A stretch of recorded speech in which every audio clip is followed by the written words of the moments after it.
Hi, everybody. Today is Tuesday, March 18th, 2025, and our friend Colonel Larry Wilkerson is back with us. Welcome back, Larry. Good to be with you, Nima. Larry, how can we understand? Even if you are in a foreign country to whom we might send some people soon.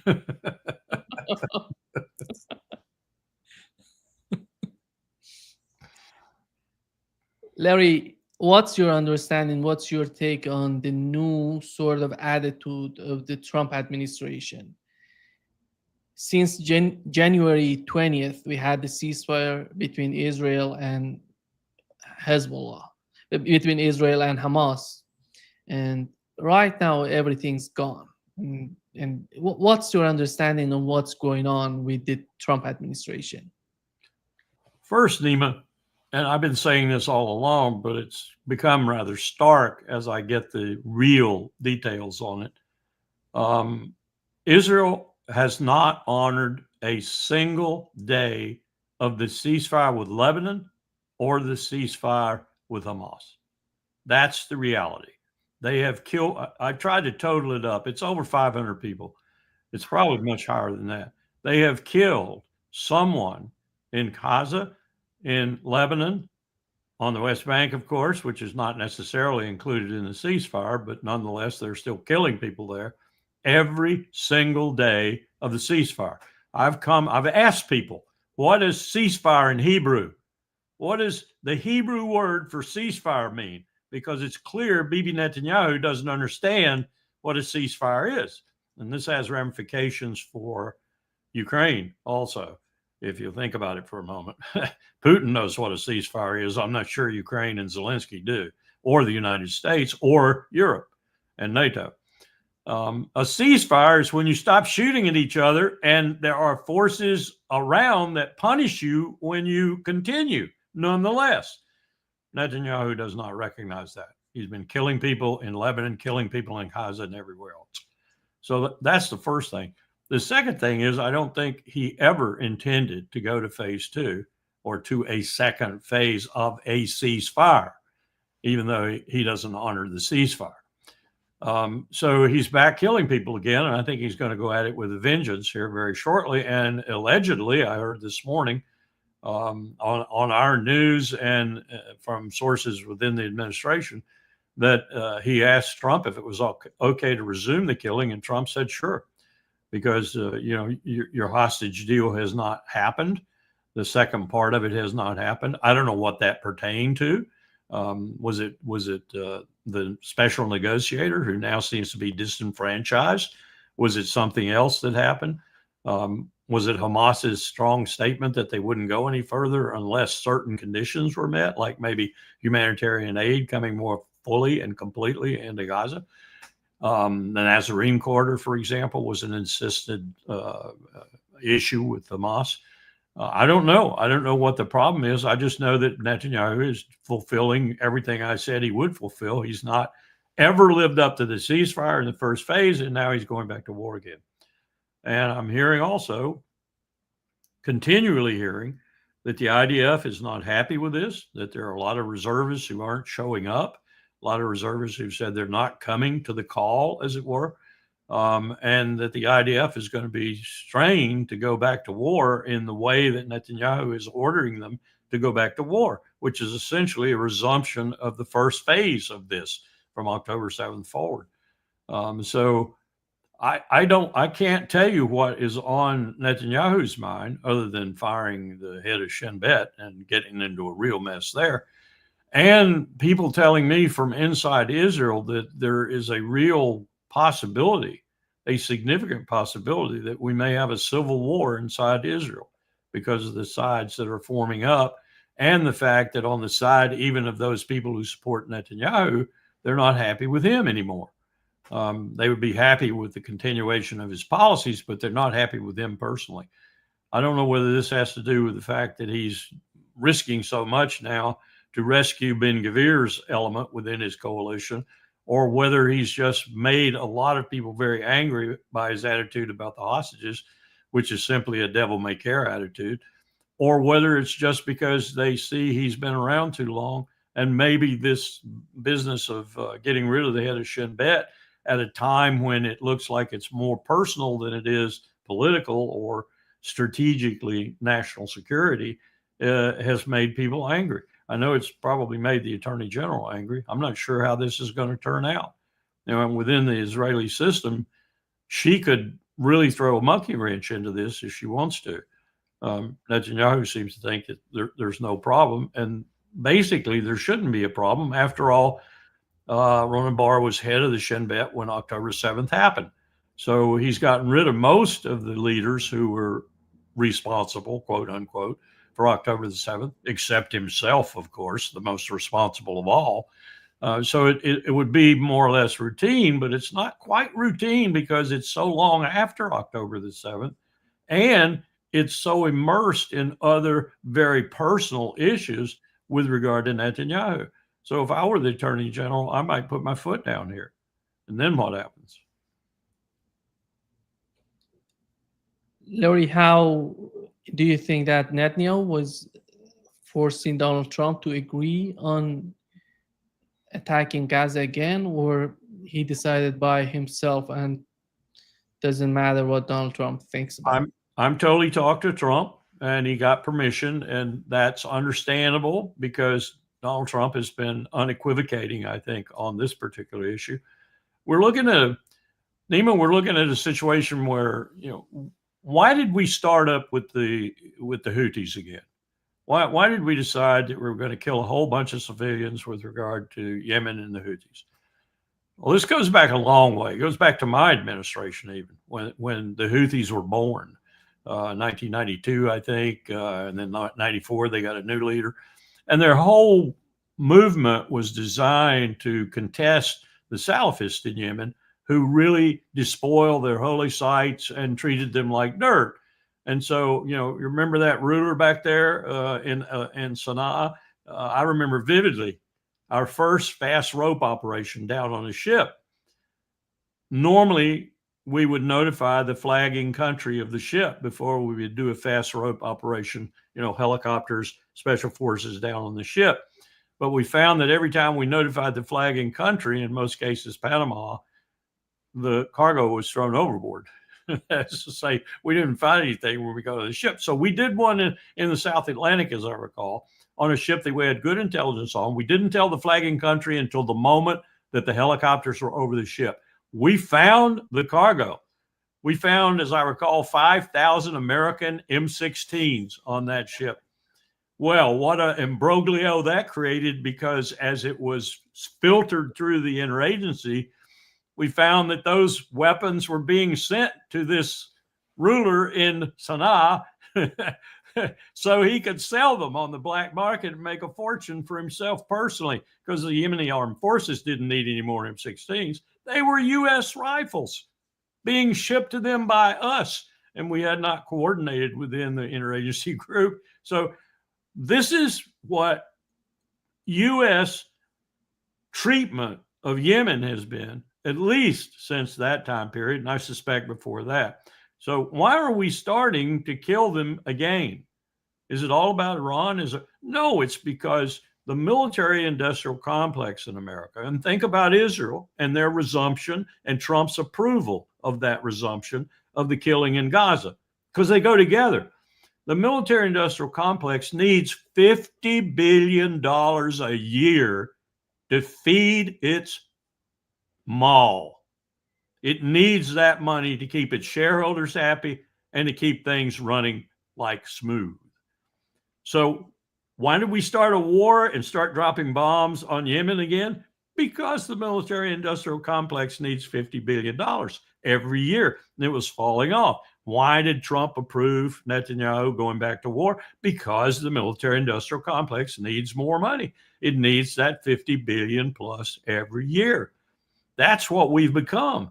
We've become a state that more or less has to be at some kind of war, whether it's bombing the Houthis or whether it's helping Netanyahu or helping Ukraine.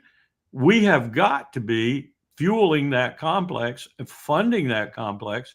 We are a perpetual war state. We are a perpetual war state. Do you think that would bring a direct conflict between Iran and the United States? That's a different matter because that's one we'd lose. That's one we would lose badly. I don't know if Donald Trump knows that. I know the Pentagon knows that. I know the people who were there, like C.Q. Brown, the chairman of the Joint Chiefs that he fired, and others that I'm told have been given their walking papers, if not out, at least out of the Pentagon and out of the direct relationship with the president.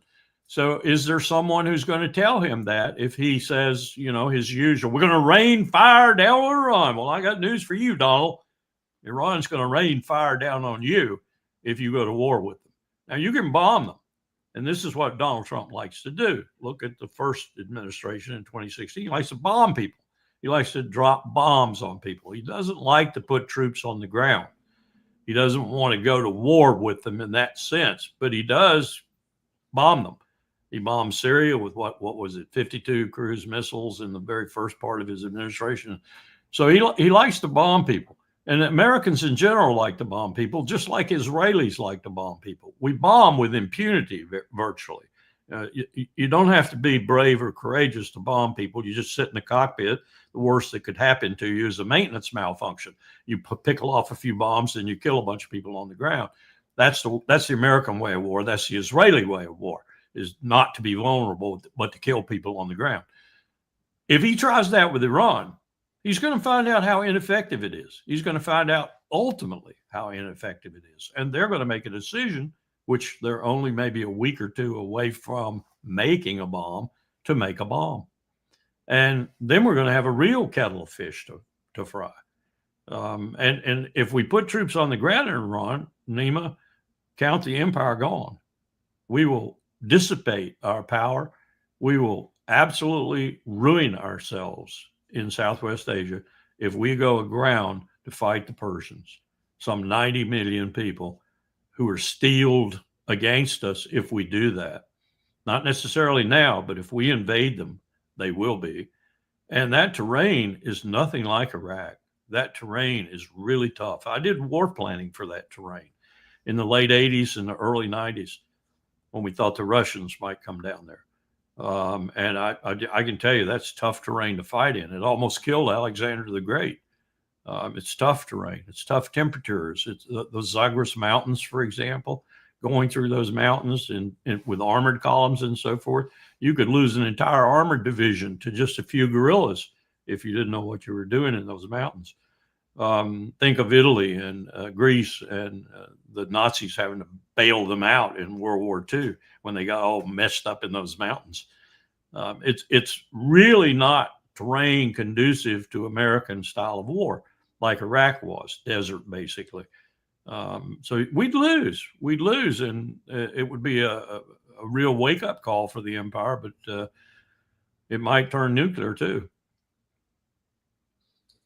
Larry, here is what Marco Rubio said in terms of what would be the future of the conflict with Yemenis, Houthis, Ansarullah.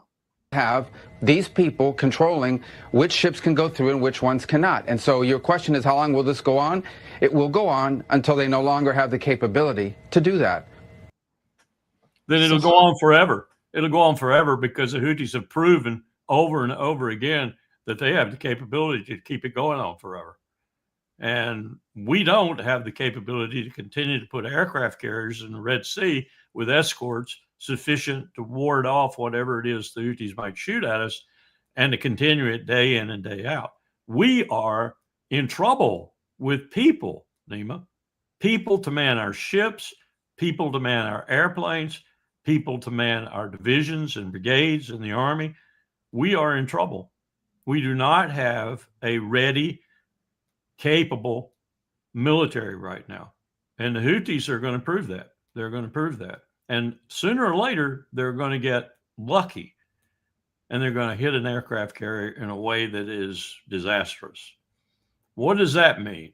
What's Donald Trump going to do when there's an aircraft carrier flaming, burning in the Red Sea over Houthis, over the situation that the Houthis are protesting, which is essentially the lack of humanitarian aid going into Gaza and the war in general. And now with Netanyahu picking it up again, the Houthis are going to double down, triple down, quadruple down on what they're doing. And we think that, well, it's not important because they're just, half-ass. They don't really have anything that can damage us. Just keep on trying, keep on doing it and see what happens. Fighting Houthis and Yemenis on Ansarullah is nothing new. The United States has, pardon me, a lot of experience in that sort of fight. Actually, they had Saudi Arabia, UAE, all of these Arab states under side to fight Houthis, which didn't end well. Well, that was Mohammed bin Salman's introduction to warfare.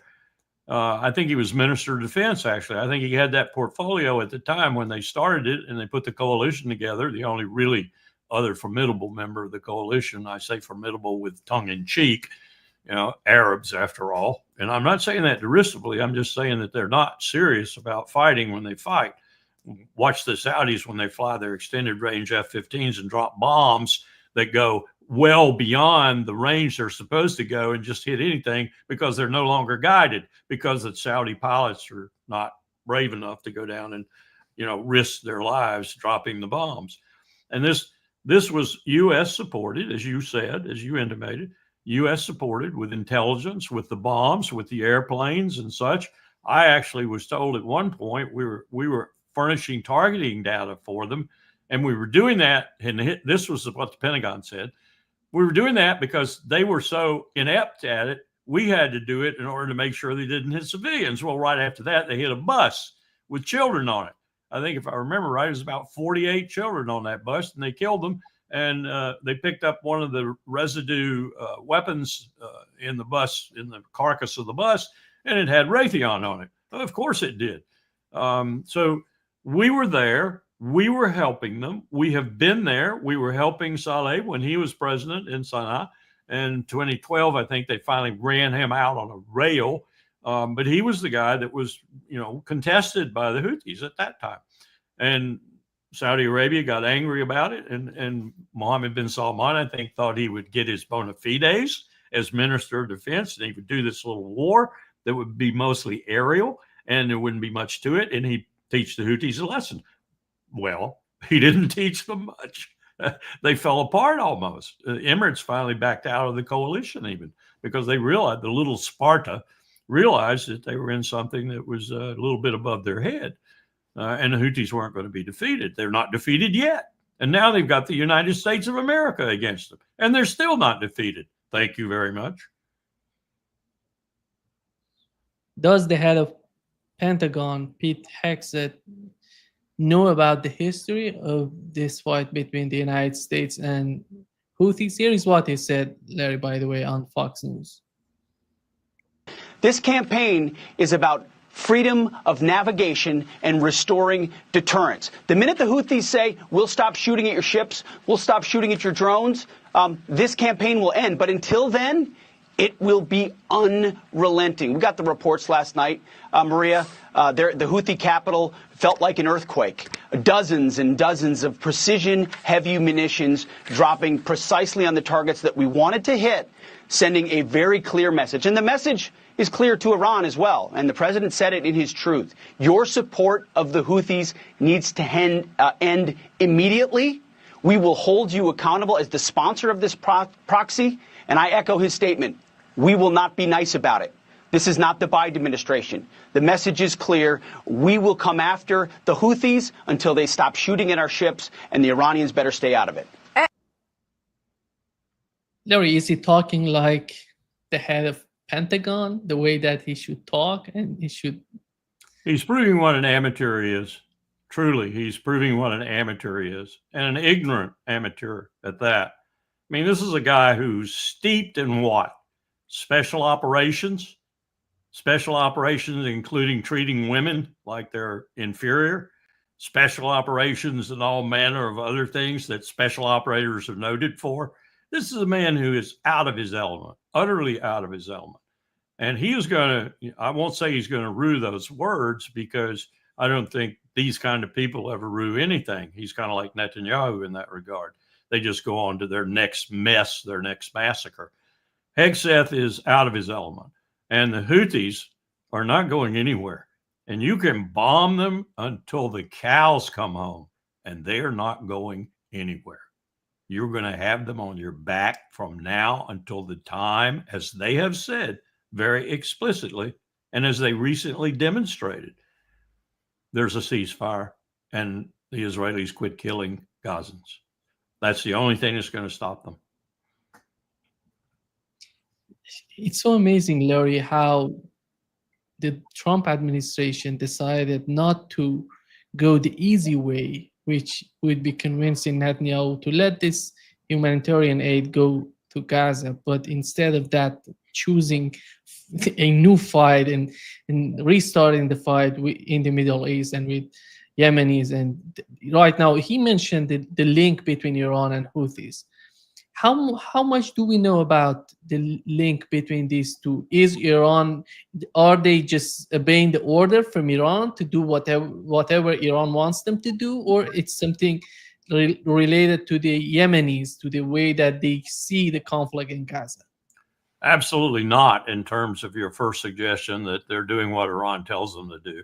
I made a pretty detailed study of this when I was advancing the legislation, helping to advance the legislation in the House of Representatives that actually passed both houses, the Senate and the House, to get us out of that war, supporting the Saudis and the Emirates at that time.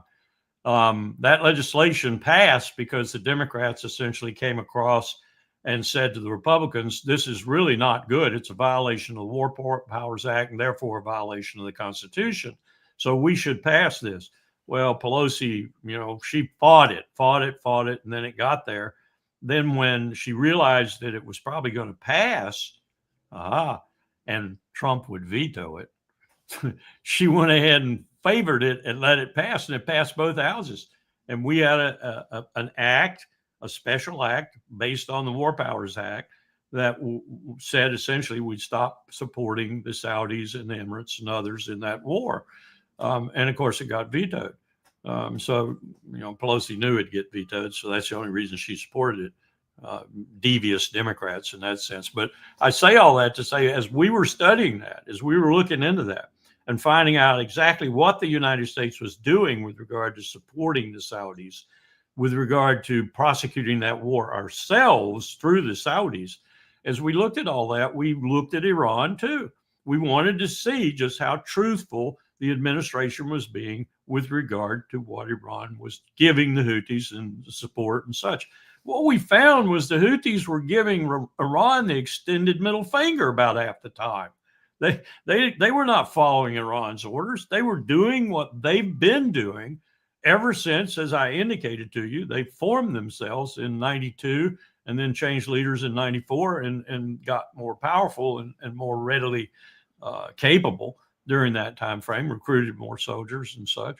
The Houthis are operating for themselves.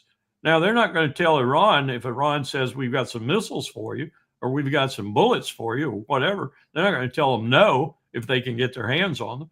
They're going to take those supplies. The same with Russia, the same with China or anyone else. Nima, I wouldn't be surprised if the United States weren't providing them with some weapons, because as I told you, we got to make $50 billion a year. We have to make $50 billion a year to satisfy the military industrial complex.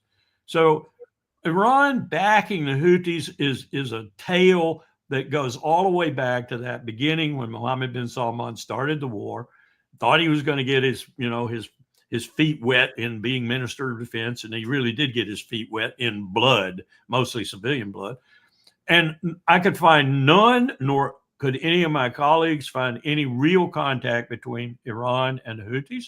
It was all the United States saying that so that we could justify what we were doing to support the Saudis and the Emirates in their bloody war against the Houthis.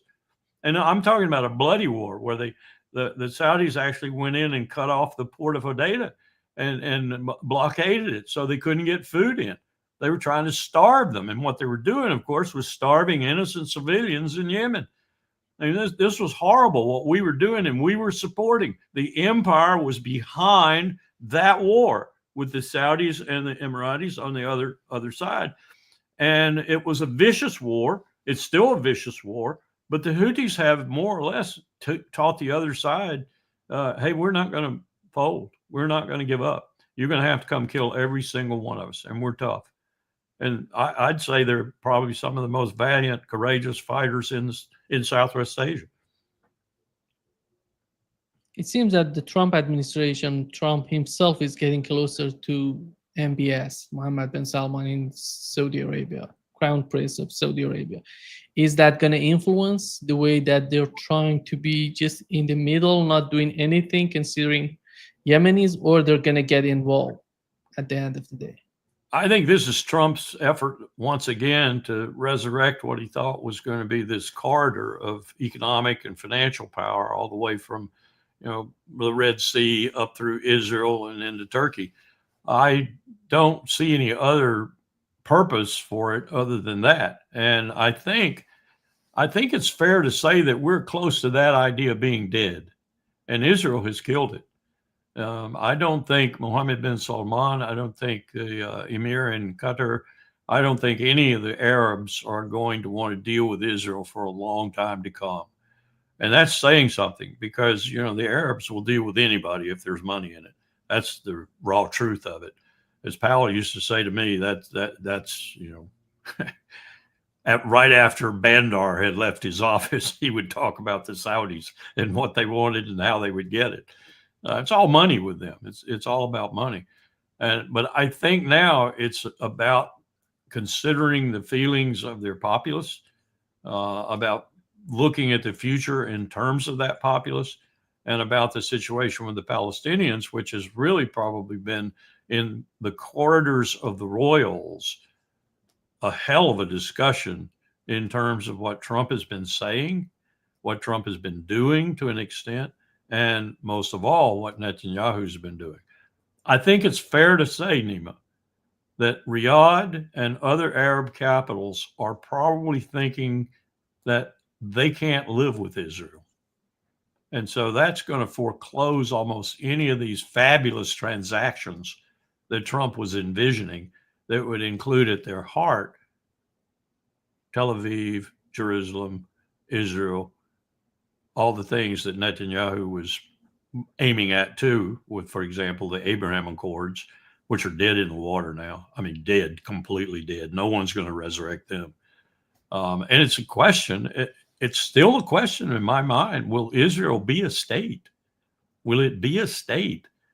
If it is a state, it will be clearly an apartheid state, reviled by the world, reviled by the United Nations, maybe even dismissed as a member of the United Nations. There's heavy talk about that right now in New York. Will Israel continue to exist as a state entity? So there's no prospect in my mind for Trump's grand bargain, grand deal, whatever you want to call it, with Riyadh and other Arab countries bringing Israel into it. They will not tolerate it. Let's remember what was the situation in Israel before Trump coming to power. We know that their economy was not doing great. Many people were getting out of Israel. And how is that going to change under the Trump administration? What Donald Trump is capable of doing for them, helping them? That's a good question. I'm understanding right now. Yeah, when I said they violated the ceasefires, I didn't mean just with Gaza or with the Hamas in particular. They violated the ceasefire with Lebanon every single day. I've read Haaretz every day. There's somebody killed in Lebanon, somebody killed on the West Bank, somebody killed in Gaza, 400 some odd yesterday in Gaza, every day. So there's no ceasefire. What I found out about 3 days ago was that those who had returned in the north, most of them have now gone back again. They didn't think that they were safe, and so probably rightfully they left. What is Israel going to do when it wakes up one morning and people have wholesalely decided that the purpose of Israel, having been to give a safe haven to Jews, principally initially those from Europe. And there's no safe haven left. There is no such thing as a safe haven. They got lulled into the last few years. They got lulled into thinking that the discotheques were no longer bombed. The buses were no longer bombed. They had a great, just, incredible economy, which was based on the same thing our economy is based on, essentially air and feathers. But nonetheless, they created billionaires. They had great tech and all this. They were selling weapons to the world. That's the truth too. They were selling weapons to anybody who would put the cash on the barrelhead. And Ukraine was too. I know that because I was working with them at the time. They were essentially a little United States in the Levant. That's what Israel was. Well, they aren't anymore. They aren't. And they are hard pressed. Their economy is in many ways not on steroids anymore. It's on pain pills right now. The port of Eilat is shut down.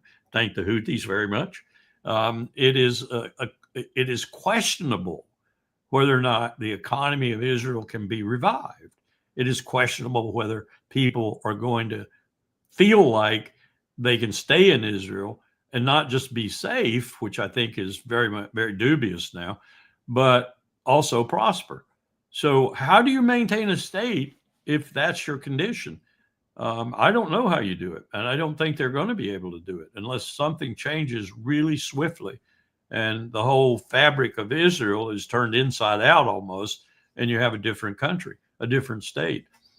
One of the things we do at the IPC, the Israeli-Palestinian Confederation, every other Sunday, is we listen to people on both sides of the argument. As you might imagine, the argument now is sometimes devolving to people saying such things as, even though they buy into the simulation and they buy into the fact we've held an election and we've had 5 million people vote within the 14.7 million between the river and the sea, both Jewish and Arab and Christian. And we have formed this government. They buy into the idea from a simulation aspect, but then they consult reality, the reality of this moment. And they bring that into the simulation. And it's really hard to deal with it because they will say such things as was said this last Sunday. How can you even think that you could have a constitution and you could have a government over the Israeli government and whatever is a Palestinian government without first having a Palestinian state? And you're not going to have a Palestinian state. So this is all farce. This is all farce. Well, to a certain extent, they're bringing up a very real point that haunts us, trying to figure out how we go and how we make this work and even possibly put it into operation. You've got to have another state. This is what the Arabs are saying. You've got to have another state. You've got to have something to deal with regard to the Palestinians. I don't think Hamas is the answer. I simply don't think Hamas is the answer. I don't think the Palestinian Authority is the answer. Mahmoud Abbas is a joke. He's a total joke. And his whole organization is a total joke. More complicit with the Israelis than with the Palestinian interests. So where do you go from there? And I'm continually going to this every other Sunday simulation and wondering the same thing in the back of my mind. Are we just, counting the deck chairs on the Titanic? How would we ever be able to implement this given the current situation and given the unbending nature of Bibi Netanyahu and those around him, especially Ben-Gvir and Smotrich, whom he is risking, to a certain extent, enormous political capital right now, trying to rescue and keep in the coalition, because they are the most dramatic demagogues, genocidal maniacs that he has in his government.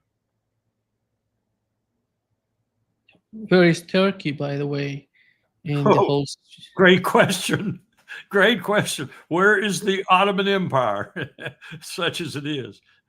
I keep asking that question with some jocularity of my friend in Damascus who talks to me all the time. You know, after Israel dropped bombs inside Damascus, this person was livid. I can't believe the United States, because what I said was, listen, this is not Israel doing this. This is the United States saying to Israel, to Netanyahu, go bomb targets anywhere you want to. Go do whatever you want to in Syria, because we've wanted Syria for years. We hated Bashar al-Assad. We've wanted Syria for years. You now have leeway in Syria to do what you can do, when you can do it, and how you want to do it. So whatever you want to do, this is not Netanyahu making these decisions. This is Washington making these decisions. Go do it. So you're in trouble. You're in trouble in Damascus. You got the empire on your back now. Why haven't we lifted sanctions? We don't want to lift sanctions. You got the empire on your back. Well, Erdogan's got to know that too. Erdogan's got to be very, very cognizant of that fact.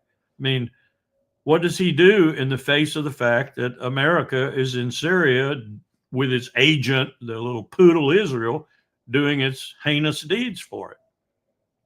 People keep telling me, oh, it's AIPAC, it's AIPAC, it's AIPAC. And I keep saying, okay, that's fine. AIPAC and Congress, yeah, AIPAC and a lot of Americans, they bought the story, bought the pig, but it's the empire that's using Israel, not Israel that's using the empire. Anybody that couldn't figure that out belabors my idea of being smart. I mean, how in the world can you think that pipsqueak country is doing what it's doing without the blessing and direction of the empire? Lori, here is a tweet from Donald Trump. In 2019, he said the United States has spent $8 trillion fighting and policing the Middle East, and thousands of our great soldiers have died and been badly wounded. Millions of people have died on the other side. Going into the Middle East is the worst decision ever made. 2019, October 2019. Besides being a terrible exaggeration on almost all of those statistics, it nonetheless is a description of the stupidity of the United States in the Middle East. But it makes my point. It's the empire. The empire wants the Levant to be in chaos from one end to the other, so that no one can get his or her act together in a unified and concerted way and contest the empire in a way that would cause the empire to have to put its boots on the ground eternally in Southwest Asia in order to manage it. And Israel is its principal tool in keeping that chaos going. Now, we use Riyadh from time to time. We use Kuwait from time to time. We use other countries, Jordan, Egypt, and so forth from time to time, but not in the blatant way that we use Israel. It's with them, it's mostly just this or that diplomatic action or whatever, or a little more money here, a little more money there. The one abrupt change in that, and I remember this vividly, was when King Hussein didn't go in with us in the Iraq War, the first Iraq War, 1990-91. That was a real bullet that George H.W. Bush had to absorb. But most of the time, they all do our bidding. They all act our part. Even Riyadh. And Riyadh gets recalcitrant from time to time and makes overtures to China, overtures to Russia, this, that, and the other thing. But basically, Riyadh is stuck on our hind tit too. And that's it. The United States wants to be the hegemon in the Levant without being there, physically being there. And yet at the same time, as that suggested, and as the wars we fought there recently suggest and testify to, we are there. We are there. We're in Kuwait with the largest reception facility in the world. We're in Saudi Arabia and Qatar with the largest air bases in the world. We're in other places as well, like Bahrain with the Fifth Fleet, the largest, most potent fleet we have now. And Central Command has finally gotten its wish and moved out of Florida, although it still maintains a headquarters in Florida. But its forward headquarters in, I think it's in the naval headquarters somewhere around Bahrain or wherever we have it now. So yeah, both sides of it are becoming true, but at the same time, it's not going to be the case that we fess up to the American people that we're going to put major ground forces in the Levant, because we've got tools. We've got tools to do it for us. You watch and see what happens if Israel disintegrates. If Israel disintegrates, then we've got a huge decision to make. Do we then put divisions on the ground in the Levant? We don't have divisions to put on the ground in Levant. So how do we tackle that one? How do we face that if it happens? If Israel were to suddenly disintegrate or be overwhelmed in some way? Got nuclear weapons, so that wouldn't happen. Well, who gave them nuclear weapons, Nima? Who gave them nuclear weapons? We did. We handed them to them on a silver platter. And why did we do that when we wouldn't give them to anybody else in the world virtually? And we fought like hell to stop others from getting. Why did we give them to Israel? Was it AIPAC? No. It's because we want them to be our dog in the Levant. Larry, if the case is the military-industrial complex, as you pointed out, right now Donald Trump wants to put an end to the conflict in Ukraine. He talked with Vladimir Putin today. We don't know yet what were the details of the talks, but it seems that the Russian side is considering the talk, which has lasted 2.5 hours. It was positive in their opinion. Here is, if Donald Trump wants to put an end to the conflict in Ukraine, how he can replace Ukraine in terms of the military-industrial complex. If that would be with the fight with Houthis. Recently, he was talking about the Golden Dome. What is the Golden Dome? What he was somehow bargaining with the military-industrial complex to bring everything home, which failed. That right now he started the new conflict with the Houthis. Iron Dome is not good enough for him. It has to be a Golden Dome for him. Yeah, Golden Dome. I got news for him. Iron probably worked better than gold in terms of knocking off missiles or whatever. I think he screwed the pooch with Ukraine now. I really do. I cross my fingers and I hope not. But this whole business, the way he started it and the way it has progressed to this point, just smacks of Kim Jong-un. It smacks of that opening to Korea and then the turn down. The absolute ignoring it. I don't know how you do that with Ukraine. Putin won't mind. Putin will just keep on marching. He'll keep on marching until he gets up to the line that he wants, all the oblasts that he wants, and he's secured them. And he'll stop, and maybe he'll put some guards out and say, it's over as far as I'm concerned. You guys can figure out what you want to do. But if you put anybody that even looks like he might be NATO within 500 kilometers of this border I have established, I'll restart the thing. And the first thing I'll do is put a couple of Oreshniks on top of Kyiv or whatever, or maybe Warsaw, or maybe some other place. I would not want to deal with us if I were Vladimir Putin. We were just so mercurial, so deceitful, so unreliable. But to this point, there has been an opportunity to close this theater down. There has been an opportunity to get together with the Russians to make some sort of compromises that both sides can support, with the majority of them being on our side, because we're the guilty party here. We in NATO are the guilty party here, not Putin.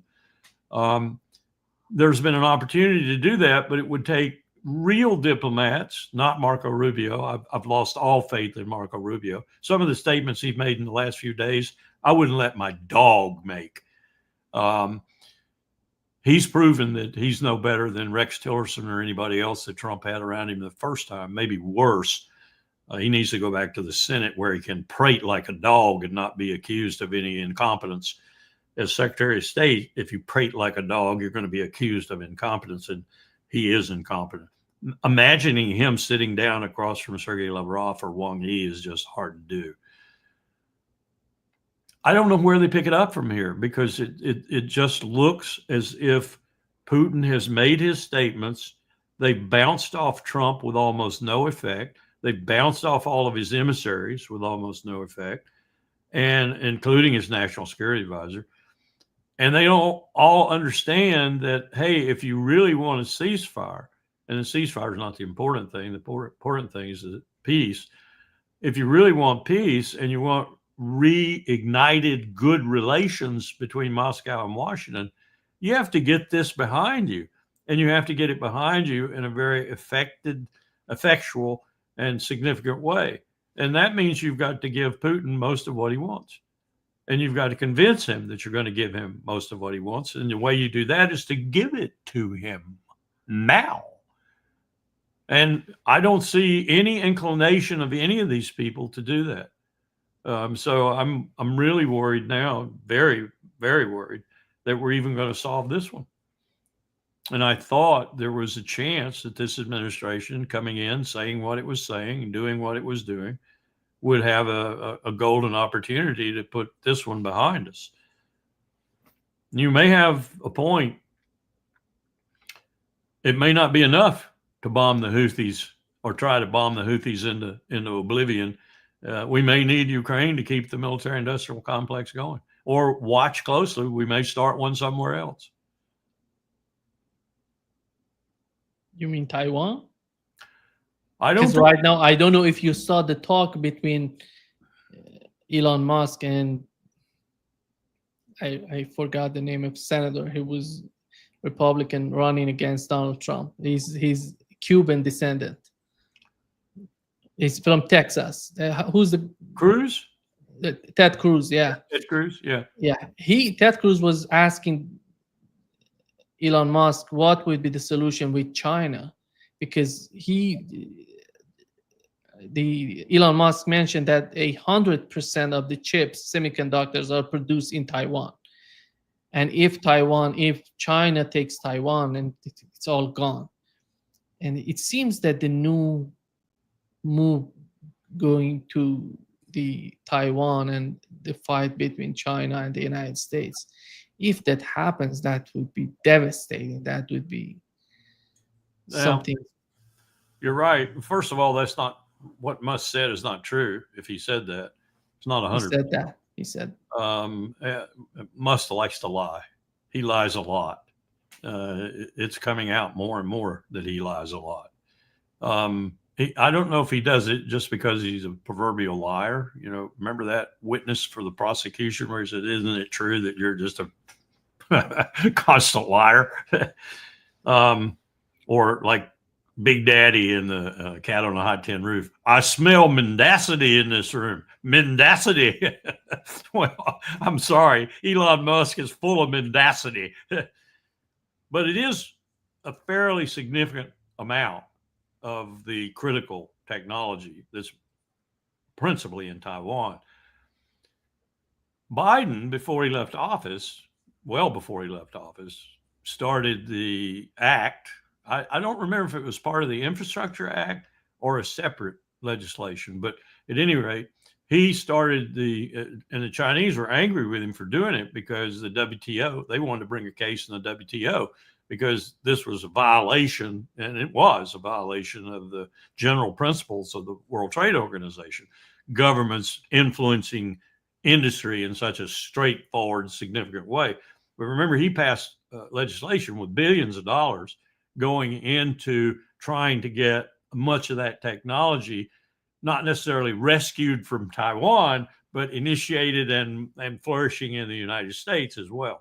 Now, I don't know where that is now because I haven't been following it.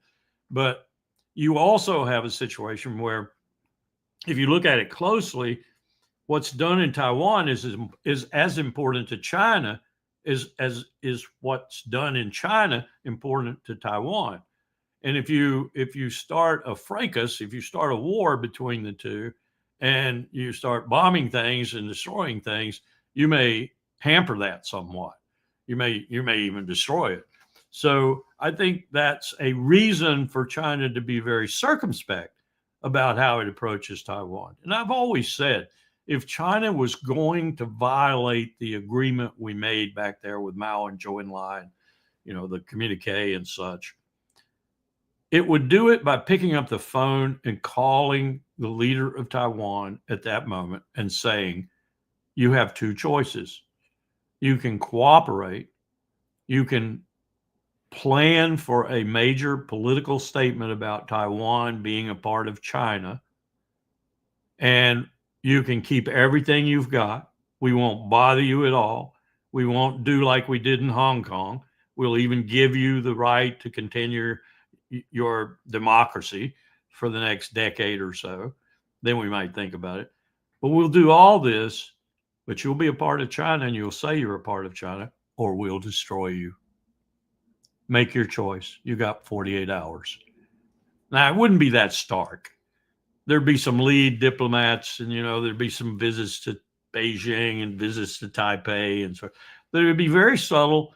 It'd be very Chinese-like, and it'd be none of this bomb dropping and invasion. Now, you might have Chinese ships all around the whole time it's going on. There might be a big military threat hanging in the air, that sort of thing. But I do not think the Chinese would use military force on Taiwan to establish their command of Taiwan. So Elon Musk he's talking about something he knows nothing about, nothing at all. He's not as smart as the Chinese. Chinese are far smarter than Elon.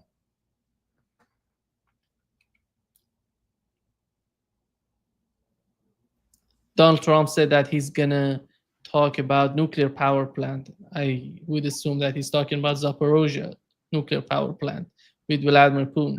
What is the main goal of talking about that? Is he bargaining with Russia to move it to the Ukrainian hands, or is that possible? That could be what he's trying to do. I don't think that's going to be successful. I think Russia, here's the basic truth, I think. Whatever Russia possesses by force of blood, Russia will keep. Putin will not fall off that, period. Nor will the Duma. Russia will not fall off that. What Russia has taken with blood, which means if we continue, there's going to be more and more Ukraine gone, not less. You're not going to negotiate that back. You're not going to negotiate any of it back.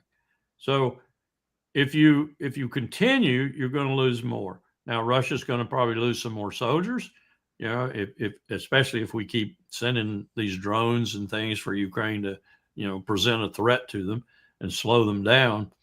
But Russia's advance is going to be inexorable. So you have to go into these negotiations, such as they might be, with the idea that you're not going to get anything from Putin. And Zaporizhzhia is the nuclear reactor there. I think it's the largest one in Europe. They're not going to get that. Ukraine's not going to get that. Russia is going to get everything that it has gained by blood, plus maybe more. And that's the reality of it. So you need to accept that reality before you go into the negotiations. And you're not going to establish negotiating wherewithal, negotiating height, as it were, by doing anything further, because everything you try to do, like Kursk, for example, the Russians are going to reverse on you in blood. So let's get that in our heads, that we have lost and they have won. And if Mr. Zelensky can't get that in his head, let's have some elections and let's get him gone. Larry, when you say beyond what's going on, beyond what's right now under the control of Russian army, you're talking about Odessa, you're talking about Nikolaev, because it seems that would be the case, as the mainstream media was reporting on that Donald Trump would, negotiate with Putin on that. They're going to have some sort of dominance in Odessa. What is it? What is when we talk about Odessa? Well, first of What all, would be the policy in Odessa on the part of Russians? I don't think anybody's going to control Odessa, but the families in Odessa. That's 400 years, 500 years of history, if not more. I wouldn't want Odessa under those circumstances were I Russia. Yes, as I've said before, it gives them blanket coverage of the Black Sea. It gives them the ability, more or less, to tell us to get the hell out of the Black Sea. Yes, it would be another strategic port to have. It's a very important port. I'm not so sure, though, that I'd want the problems if I were Russia. And I have to think that that's one reason why they haven't moved on Odessa to this point, that Odessa would present to you. Ask Ukraine, ask Kyiv what they think of Odessa, other than, as a talking point in negotiations. But it's a pain in the ass. It's mostly a criminal state within a criminal state. Ukraine's a criminal state, just like North Korea is a criminal state. Ukraine's a criminal state. That doesn't take away or detract from their bravery and courage, the young people fighting and so forth, because they didn't know that. Just no more than most Americans realize that we're an empire, and in many respects, a criminal empire. You just don't realize those sorts of things, especially when you're on the front lines fighting for your life and your family. But if Russia were to take Odessa, it might be a good negotiating point where they could surrender something in the negotiations, give something up. I would, were I Russia. If I were the Russian military, I'd be very different. I'd want Odessa. So I don't know who's going to settle that. If it were to become a point, I don't know who would settle it. If you've satisfied the major issue here, the major issue, which is to reestablish good relations with Washington and vice versa with Moscow, Washington to Moscow, if you've done that, and you've done it in a way that you feel is not deceitful, and I mean this for Moscow. Moscow's got to think we're deceitful. All day long, they got to think we're deceitful, because that's all we've been. But if you have reestablished those relations, then such things as Odessa are not that important.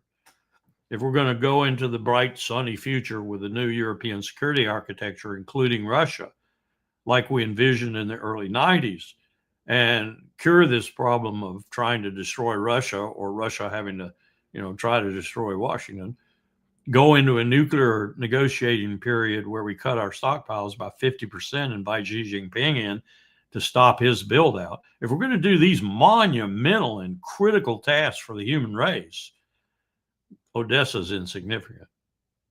But if we're going to go back to warring again, Odessa is significant.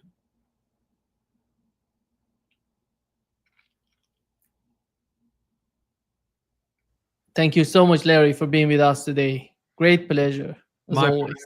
My pleasure. Take care. Take care, Larry. Yeah. Bye. Be good.